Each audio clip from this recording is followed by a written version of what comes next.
Bana waungwana ni vitendo, na mimi inaanza kwa vitendo kwa kukusalimia ndugu yangu Steven Mapunda. Uko vizuri? Mimi niko vizuri. Uzima upo? Niko vizuri, niko sawa bin sawia. Okay. Afya njema, namshukuru Mwenyezi Mungu. Sawa. Lakini pia nina ujasiri mkubwa sana wa kusema kwamba ninatamba. Bana wakati unatamba na mimi pia natamba, lakini mimi kinachofanya nitambe ni Yas. Bana sisi watumiaji wa Yas tunaenjoy kweli kweli, hasa unapotumia router kutokea Yas. Ni internet yenye kasi, ina speed zaidi. Lakini kama itoshi bwana, kinachofurahisha zaidi ni namna ambavyo utakavyoinunua. Unapata mwezi mmoja wa kutumia bure. Lakini si mwezi mmoja tu wa kutumia bure, mwezi wa pili pia utaitumia mpaka mwezi uishe. Sasa kabla kuingia mwezi wa tatu ndio unalipa malipo ya mwezi wa pili. Postpaid wanaita. Mwezi wa tatu kabla kuingia mwezi wa 4 unalipa malipo ya mwezi uliopita. Yani unatumia ndio ulipe. Unatumia kwanza, alafu unakuja kulipa baadaye kile ambacho umetumia. Sasa kwa nini wanafanya hivi? Kwa sababu wanaiamini bidhaa yao. Ukiwa na bidhaa yako uiamini, ndio maana unakimbilia kuchukua fedha. Lakini kwa sababu bidhaa ya kuaminika wanakuambia tumia. Tumia kwanza. Na wewe mjanja uweze kukubali kuiacha bidhaa bora. Kabisa. Unanipata vizuri? Kabisa. Ile ndio hawa ndio Yas. Kabisa. Hiyo mimi naikubali, na pia hata mimi nyumbani kwangu pia nimeiweka hiyo, sababu kipindi hiki cha likizo watoto wangu wako nyumbani na nini, kwa hiyo kwenye kuangalia masomo ya mtandaoni, lakini pia kutazama cartoons.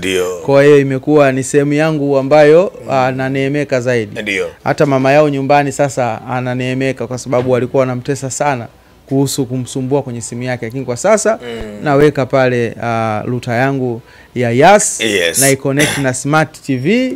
Watoto wanaburudika. Mambo mwelele. Kabisa. Bwana wewe ni mjanja, lakini ili uonekane mjanja zaidi ni lazima uwe na internet ya Yas ambayo yenyewe haikwami wala kusita. Yani hii ukiweka umeweka, haina haja ya kusumbua sijui bana we Yas ni kiboko kabisa. Yani sio kiboko tu, hawa ni kiboko kabisa. Bana taarifa kubwa ni za Clatous Chota Chama, mwamba wa Lusaka. DM yangu ilijaa kweli. Nikaambiwa Cisco natuletea mastori ya TFF uchaguzi nini, lakini kuna taarifa pale za mwamba wa Lusaka hauji kutupatia. Ndivyo nikafanya mazungumzo na wewe. Tuingie vitani kudili na hizi taarifa. Kisha tuje tuwape wana Data Sports. Kabisa. Sasa taarifa za kuaminika zinaeleza ya kwamba hakuna mazungumzo yoyote yanayoendelea kati ya Chama na klabu yake ya Yanga. Japokuwa kuna vyanzo viliripoti ya kwamba mazungumzo yanaendelea kati yao, lakini si kweli. Hakuna mazungumzo kati ya Chama pamoja na Yanga. Ni kweli. Lakini kama haitoshi, kama haitoshi, Chama ameshapata ofa nyingi kutoka nje ya ardhi ya Tanzania. Na huenda mchezo wake wa mwisho Chama ukawa ni Juni 25 dhidi ya Wekundu Msimbazi Simba, dabi ya Kariakoo. Baada ya hapo akaondoka ndani ya kikosi cha Yanga. Asilimia chache sana za kuendelea kubaki, kwa sababu mpaka sasa hakuna dili kutokea ndani ya klabu ya Yanga. Kwa hiyo kama itatokea dili la kumbakisha, labda kwa kipindi kilichobaki. Lakini ukweli ni kwamba hakuna taarifa yoyote ya mazungumzo kati ya Yanga pamoja na Chama. Unanipata vizuri? Na kupata vizuri. Taarifa zinaeleza kwamba Chama kuna asilimia chache pia kucheza fainali ya CRDB dhidi ya Singida Black Stars. Kwa hiyo hivyo ndivyo ambavyo taarifa tuko nazo. Kwa hiyo kama mambo yatabadilika, na sisi tutarejea tena hapa. Unafikiri Chama na umuhimu gani ndani ya kikosi cha Yanga? Na kama kweli Yanga hawajafungua mazungumzo, wako tayari Chama aondoke, je, unavyotazama Yanga hawana mahitaji na Chama? Kwanza nikiangalia mkataba ambao alikuwa ameingia Chama ulikuwa ni mkataba wa mwaka mmoja. Very sure. Na mkataba wake unatamatika mwishoni mwa msimu huu. Kwa hiyo paka hivi sasa hakuna mazungumzo ambayo yanaendelea baina ya pande zote mbili. Kwa hiyo ina maana kwamba paka sasa Dar es Salaam Young Africa wanafikiri kwamba huduma ambayo imewapatiwa na Chama imefikia ukomo na inatosha, ili atakapomaliza basi waweze kumalizana naye kwa amani, aweze kuondoka. Na pia ukiangalia kwa upande wa mechi ambazo zimesalia kwa ligi kuu, zimesalia mechi 2.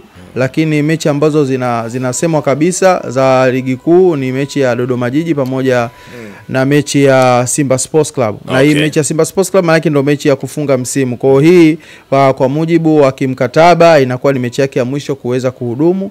Na kwenda kwenye kombe la shirikisho inawezekana ikawa possibility yake iko very negligible, kwamba ni ndogo sana kuweza kushiriki katika huo mchezo. Kwa maana kwamba inawezekana ikatokea kama iliyotokea kwa Joyce Lomalisa Mutambala. Tunaona msimu uliopita aliweza kucheza paka mechi ya mwisho ya ligi kuu, lakini pia tulimuona kwenye kombe la shirikisho pia alicheza finali dhidi ya Azam, na baada hapo aliweza kuwapa mkono wa kwaheri. Lakini kwa upande wa Clatous Chota Chama, kwa taarifa ambazo paka sasa zimeingia kwenye meza yangu, ni kwamba huenda mechi ya Kariakoo Derby ikawa ni mechi yake ya mwisho paka hivi sasa.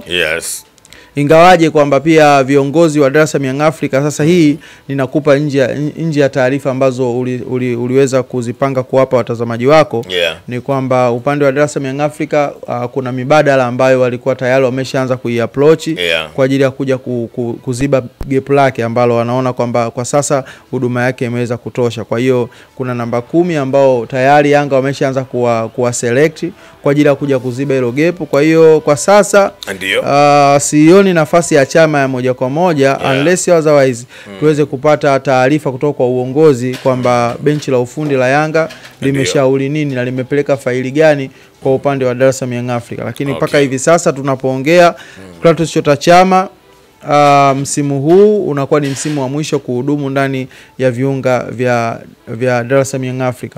Lakini pia nilishawahi kusema huko nyuma kwamba timu kadhaa kutoka nchini Rwanda zilikuwa zinaonyesha interest ya kuweza kuwa na huduma yake.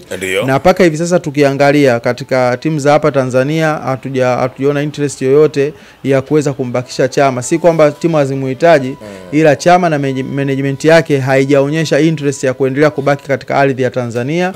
Nafikiri kwamba hilo ndo sababu kubwa zaidi, lakini kwa sasa ofa nyingi ambazo amezipata nje ya Tanzania.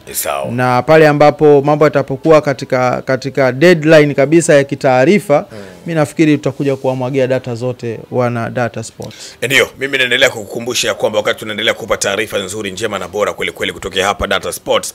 Mimi naitwa Cisco, lakini ni MC nzuri pia. Unaweza ukaniamini kunipa sherehe yako yoyote ile tukaiendesha kisasa zaidi, lakini tunaweza pia tukakupatia picha nzuri kwenye tukio lako pamoja na video nzuri kweli kweli, ili tukio lako liwe la kumbukumbu haswa. Lakini kama itoshi pia tuna huduma ya Medsi kwenye sherehe yako ili waweze kunogesha hilo jambo. Lakini tunatoa champagne kama sehemu ya ofa, lakini pia package zetu zina magari. Kama ni harusi basi pia tunatoa gari. Tena si gari tu, tunatoa Range Rover kwa ajili ya harusi wako ama Discovery 4 kwa ajili ya harusi wako waweze kuenjoy. Cha kufanya ni kitu kimoja tu.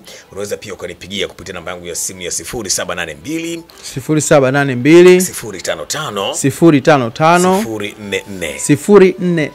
0782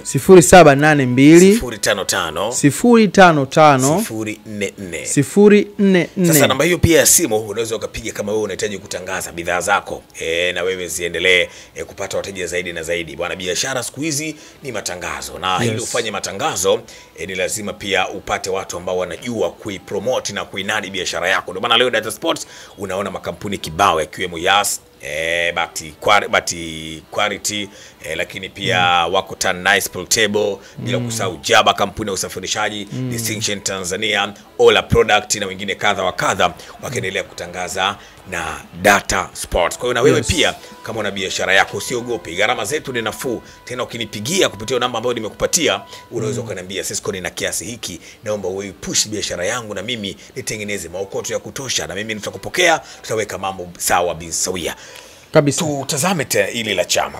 Ndio. Chama msimu uliopita ukuwa mzuri katika huu msimu mmoja. Ndio. Kwa nini Yanga wasingekuwa na uvumilivu?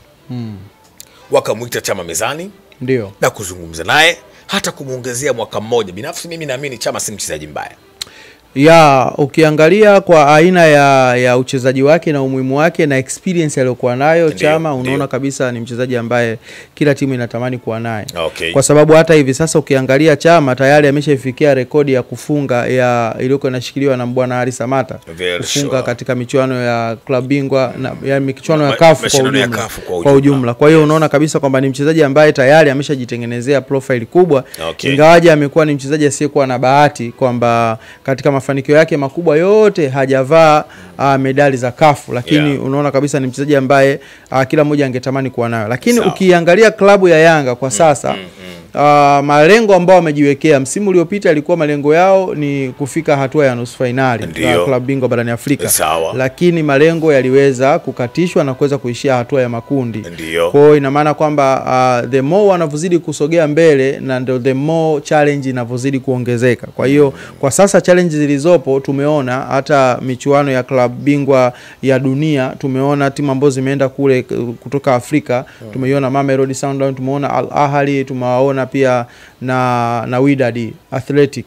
Unaona kabisa ile work rate yao ambao wanaitoa, unaona aina ya wachezaji waliokuwa nao, unaona ile spirit, unaona kabisa kwamba kwa sasa sisi tukitaka kwenda kushindana kimataifa lazima tu tumejipanga kweli na wachezaji ambao unaona kabisa kwamba hao wanaweza katupa katika masuala ya age pamoja na energy. Kwa hiyo ukiangalia Clatous Chota Chama age yake nafikiri kwa sasa na miaka 34. Ukiangalia hiyo age yake mimi nafikiri kwa Yanga inakuwa ni alarm kwao kwamba yes anaweza akawa na experience, yes anaweza akawa na composure kwenye timu, lakini vipi kuhusiana na swala la umri? Na ukiangalia sasa hivi mipira ni mikimbio mingi zaidi na mifumo kila siku inakuwa ya kuchangamka, kwa Chama itakuwaje? Kwa hiyo nafikiri hapa hoja ambayo zinagonga katika vichwa vya Dar es Salaam Young Africa ni age ndio imekuwa shida zaidi, lakini kinyume na hapo basi nafikiri Yanga walikuwa hawana sababu, kwa sababu shamruhusu Aziz Ki kuondoka. Kwa hiyo ina maana kwamba hapo unamwona kabisa Pacome Zouzoua pamoja na Clatous Chota Chama huenda wangekuwa sehemu ambao wangeweza kupishana zaidi, lakini unaona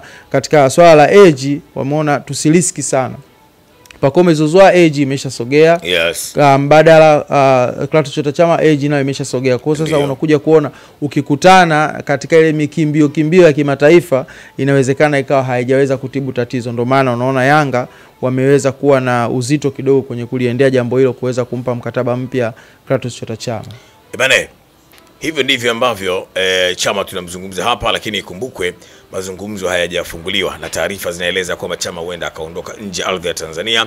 Ndicho ambacho tumekusogezea. Young Africans hawajafungua mazungumzo yoyote na Chama, na Chama pia hajazungumza na klabu ya Yanga, na Chama amekubali kuondoka tu ligi itakapotamatika ya soka Tanzania bara, lakini lolote linaweza kutokea, na likitokea kama kutakuwa na mabadiliko kama Young Africans tutafanya mazungumzo naye tutakuja kukuambia. Lakini mpaka sasa Chama ameshajiandaa na ameshataja tarehe ya kuondoka, na tumekuambia kuna uwezekano mdogo kucheza finali ya CRDB dhidi ya Singida Black Stars inayopangwa kuchezwa tarehe 29 ya mwezi Juni kule visiwani Zanzibar katika dimba la Amani Complex. Sasa tusubiri kuona kama kutakuwa na kipya chochote, lakini tumeripoti taarifa ambazo ziko hot na ziko mpaka nyakati hizi. Mimi sina la ziada. Nyuma ya kamera yuko Paco, lakini si Paco wa Yanga. Huyu ni Paco wa Data Sports, mnyama kweli kweli. Kwaheri.